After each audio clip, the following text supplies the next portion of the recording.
खुलुमबाय सनाफोर फिन खनसेबाव दिनैनि गोदान मोनसे भिडिअ बराय हरलायबाय आसा खालामो दिनैबानि भिडिअखौ जोबजासिम नायलांगोन होननानै बिदिब्ला दिनै भिडिअखौ जागायलांसैलाय सनाफोरथ' नायलांदोलाय एसे टाउनाव थांनो नागिरदों फिसाजोनाथ' गाबोन स्कुल खुलिसिगोन नालाय बेनिनो एसे जाग्रा टिफिननि थाखाय माबा माबि मुवा बेसाद नांगौ जादों मास जोबबाथाय आरो जोबस्रांजोबो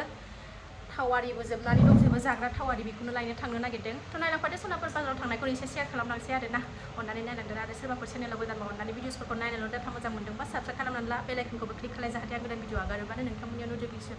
नटिफिकेसन थानाय बायदि थ' जानला मानला देलायनानै ओंखारबाय गरमाव मा देलायबाय थानो गथ' लानानै सासेया रेडि खालामनाय बेखौबो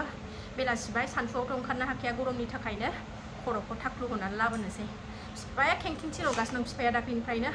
ओंखायनो दिनै माबाना लाबोखानोसै आङो मा होनोमोनलाय थाख्लु होनानै लाबोखानोसै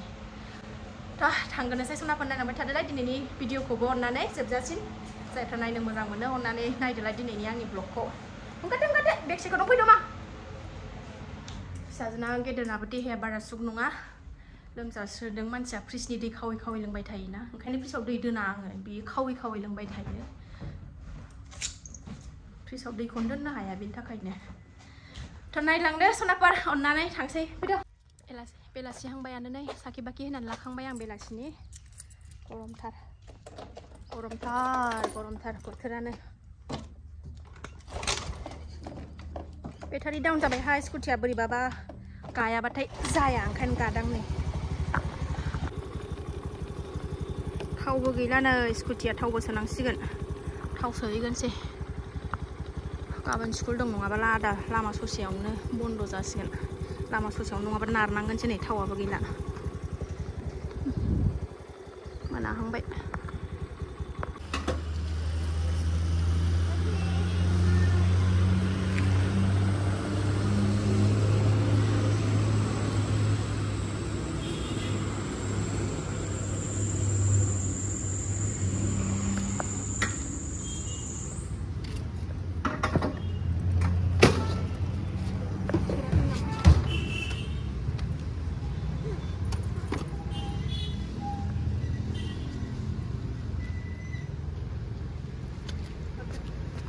थाव सोखांनानै नाफिदाव मोनफैबाय नै जोङो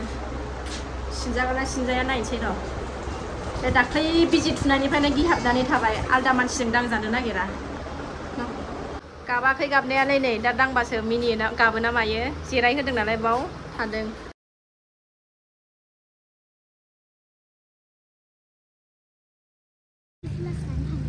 सिनजाबावा नै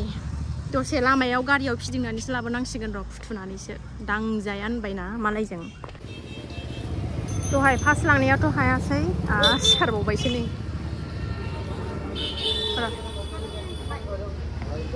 दहाय फार्स्ट लांनायावथ' हायासैना ओमफ्राय गारियाव दसे सालायनानै गारि सालायनानै फुथुनानै लाबोबाय नै आलदा बै खाथियाव दङ मोनसे बेहाय माबानोसै सिननानै लांसै जि जारलाखा दहायनियावथ' हायासै सनाफोर ओमफ्राय लामायाव गारि सालायनानै फुथुबोबाय आं ओमफ्राय आलदायाव सिनजानोसै नै उन्दुबोबाय बिसिम लांगौमानि दा सिरि मोनबा ओंखायनो नैबे खाथियावनो मोनसे मोनबाय बेहायनो सिनजानोसै खोमा थुफुंबाबो दाख्लै बेबायदिनो जादों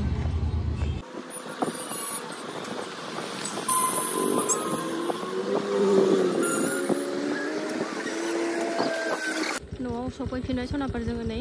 न'आव फैफिनबाय खुनुरुखुम जेने थेने हानो हाबाय आच्छा फैबायबो ओंखाम जुरिबायबो सनाफोर संनो हरबो थौबाय 8थायानो जाबाय बिराद खुनुरुखुमसो संनानैलायनो खुनुरुखुमसो खानायखौ हानानै लाबोनांबाय माखासे ब्लेडजों सैनो मोनबाय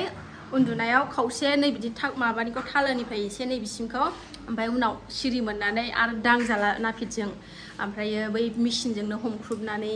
सिननानै लाबोनांबाय नङाबाथ' बोरै दोननो बेबायदि खावख्लाब खाफ्लेनो खुनुरुखुम हजोबनो मोनासै ब्लेडजों हजोबनो मोनबालाय आराम जागौमोन रोजासिन रज'गौमोन गैया दांजायानोबा बे दाखालि बिजि थुनायनिफ्रायनो माबाना थाथारबाय बे गिहाबना थाथारबाय माने आलदा मानसिजों दांजानो नागिरा गिहाबनानै थाथारबाय बै आंहरलाय दे खल'खौ देखायलाय नोंनि खल'आ नायलाय बोलो खानायाव थांजोबखो ओइ खानाया नोंना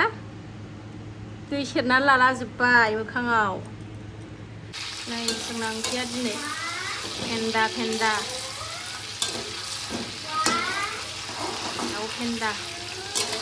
टमेट'जों संगोन सनाफोर आराम एवगोरदां जेबो होथ'वाखै दाबो एवनानै लागोरनि आरामनो सामब्राम आमरि सामब्राम बानलुखौबो होनानै लाबाय खनाखौनै हालदै आरि होबाय टमेट'खौ होनोसै बुस्थु खालामनायनि आंजों रायजादों नालाय एसे काफियाव बुनानै हरदों नालाय गाबगासिनो बुबावगोन आं बेखौ र' बुस्थु खालायग्राखौ र'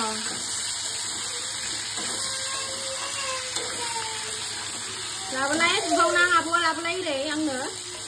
काफियाव बुबावनां जाबाय सांनाय एरनाया आराम एवनानै लागोनसै सनाफोर मोनबाय संनायखौ खोन्थाजोबासै आं मानो होनबा गाबोनथ' फिसाजोना स्कुल खुलिसिगोन नालाय ओमफ्राय जि सुनांगौ दंमोन एसे जियाथ' ओंखारबाय थायो गथ' गोनांफोर नालाय ओंखायनो सुखानानै लाखाबाय आङो बिब' थानायाव एसे सहाय मोनदोंमोन बिब'आ नायथ'योमोन ओमफ्राय दाथ' गाबोन स्कुलफोर इदि आङो बेखौ लानानै खामानि मावोनथाय टेनसनसो जाखाबाय आं सनाफोर बारा पेटेर रायलायबाय थाला हराबो थौबाय 10थायानो जाबाय मालानो खामानि मावस्रांजोबनानै जेबो ओंख्रि सङाखै आङो जेबो ओंख्रि सङाखै ओंख्रिया बेनोसै सनाफोर नुखाबाय नङा होनबा मा बुस्थु बेयो टमेट'जों संनाय बानलु लाबाय बानलुखौ देखायलां लाखोमानोसै आङो आब' कबिता स्वर्गियारिया बानलुखौ मैया सानलायलायथारदों 7था लादों होननानै आं मिन्थिया खयथा लादों जादोंल' आब' कबिता स्वर्गियारिखौ गिबाय आङो बानलुखौ सानबावगोन दे साननाङा दे आब' दिनै बानलुखौ बानलु नङाबानो जाया बानलु नङाबानो दिनावनो खाना रायलायबाय थाला सनाफोर जानोसै दे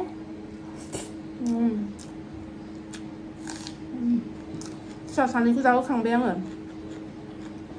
बिसोरखौ जाहोनानै ओरै जि सुबाय थाबाय आङो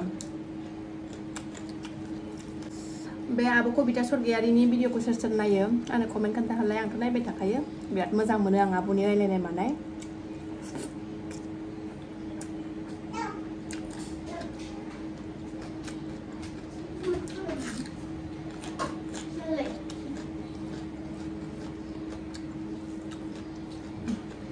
tasty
जायै बानलुआ थाइसेल' बासिबाय ने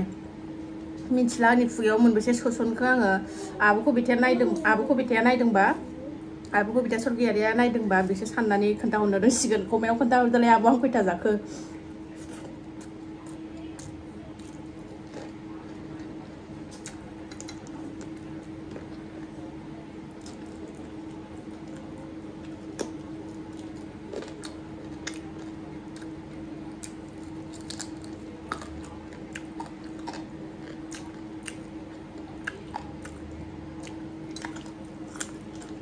उखुजोब्बाय नै आङो हारा थारा सनाफोर थ' सनाफोर आं भिडिअखौ बारा गोलाव खालायला हराबो थौबाय गाबोनथ' स्कुल दङ फुंनिफ्रायनो खामानियाथ' खामानिखा सानफ्रामबो खामानि जाबाय थाखायो आंना जायफ्रा बेखिनि शेयार खालामनायखौनो जोबजासिम नायबाय बिथांमोननिसिम गोजोननाय जासिहरनाय थाबाय नेक्स्ट भिडिअ थाबैनो लोगो मोनफिनगोन सनाफोर मोजां मोनदोंबा मोजां कमेन्ट खालायदोलाय